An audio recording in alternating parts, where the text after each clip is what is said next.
All right, the gloves are off, or maybe they're on. Here with us now to talk about it, News Nation political contributor and Republican strategist, Denise Gitsham. Thank you so much for joining us on your weekend. We always appreciate it and love seeing you. I mean, how do you see the standoff ending? Politics as usual. Listen, in 2013, Harry Reid had to invoke the nuclear option because Republicans did this to Democrats. Yeah. And this is just everything. Nothing is new under the sun when it comes to Washington. But for Schumer to actually say that this is Republican obstruction when in fact it's Democrats, this is actually unprecedented given the number and the pain that Republicans have had to deal with in terms of just the obstruction at every single nominee except for Marco Rubio since the beginning of President Trump's term. It's just remarkable and honestly laughable because Republicans led by President Trump actually went 10 rounds with Schumer behind closed doors and tried to strike a deal, but Democrats kept notching up the price for doing their constitutional duty, which is to allow the duly elected president to put the people in place that can execute on his agenda. So, you know, there's a lot of word warring going on, but at the end of the day, Schumer is standing firm on this and he will not go along with Trump because he's actually running afraid of AOC and the challenge to his leadership in the forthcoming years in this upcoming Senate race. Yeah, well, we know it's certainly not over. There'll be more swings coming from both sides. Definitely not over. Yeah. We're also taking a look at today's headlines. New York mayoral candidate Zohran Mamdani making headlines this morning with the Wall Street Journal this time, comparing the rise of progressive Minneapolis mayoral candidate to Mamdani's success here in New York. And this is while NBC News warns Mamdani should try to learn from mistakes of past progressive mayors, such as Chicago's Brandon Johnson. So when you take a look at this, I mean, do you see this rise in progressive candidates as a generational shift within the Democratic Party, or is it slicing another way?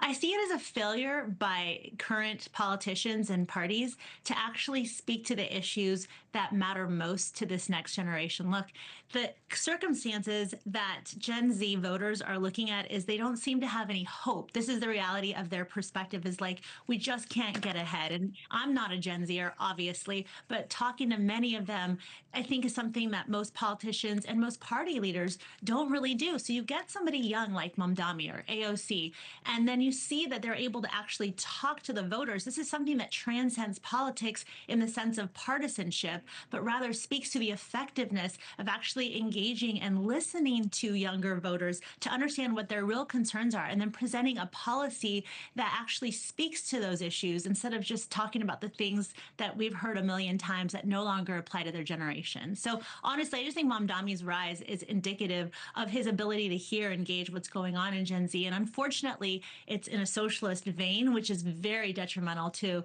what the future of our nation should become. Yeah, a lot of people pointing to that, and also the director of the National Economic Council, Kevin Hassett, speaking to Meet the Press, saying that market reaction to Trump's tariffs won't stop him from moving forward with levies. Another story we're following. Listen. The markets have seen what we're doing and celebrated them, and so I don't see how that would happen. Okay, but not ruling it out. No, I would rule it out because these are the final deals.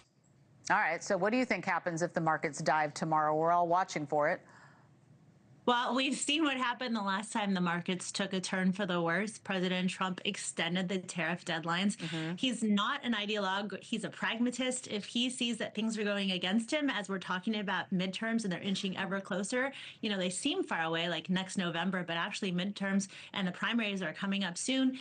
Everyone's looking to the future, both sides of the aisle, President Trump and Democrats. And so they've got to think about the real impact that this is having on the American consumer, the American voter, and what they think about the issues. We can't afford to let the economy weaken any further. Right now, it's relatively strong, but not as strong as it could be. There's a lot of other factors playing into that. But the tariffs are absolutely going to be used as leverage, whether initiating them and putting them into play or delaying. That's all going to be part of the overall political strategy for next November. All right. Also, I wanted to ask you while I have you, because I have a feeling you'll have an opinion on this about the jobs reports. Now fired BLS commissioner reacting to the president's decision to let her go, saying, quote, "It has been the honor of my life to serve as commissioner of BLS alongside the many dedicated civil servants tasked with measuring a vast and dynamic economy." So, I mean, this was a huge thing this week. Do you think that Trump's decision was justified? Because many people are going back to just before the election and saying, wait, the numbers were also changing then, too, and people are drawing a comparison there. Well, I feel like the timing of his firing was unfortunate and seemed very politically opportunistic, when in reality, this woman should have been fired a long time ago because of what she did right before the election in November, which was to report out really favorable numbers that benefited Biden, but actually were completely false by wide margins. Look, you only have one job in this role that she has, and that's to accurately, I presume people want to have accurate numbers in reporting what the jobs numbers actually are. You're the only person, the only elected official who can, or appointed official that can actually do that. So if you continuously do fail at your only job, I'm just wondering why you've ever been kept in that role for as long as you have. Again, I don't agree with the timing of it. I think politically it was short-sighted, but I actually think this should have been done a long time ago. Well, right, and some of the numbers were changing, though. That was the thing, right? The May and June numbers changed pretty dramatically, and that's why people are going, wait a minute. So, hopefully we'll get some more information about how all of that went down. Also this week, top former advisor to President Biden, Anita Dunn, will be deposed in that ongoing investigation into his mental fitness we've been talking about. And it comes as President Biden and former Vice President Harris are entering the spotlight again. We've been playing the clips all week. Critics are arguing this probe is politically motivated. Should Republicans move on from this issue or stay put and keep a spotlight on it?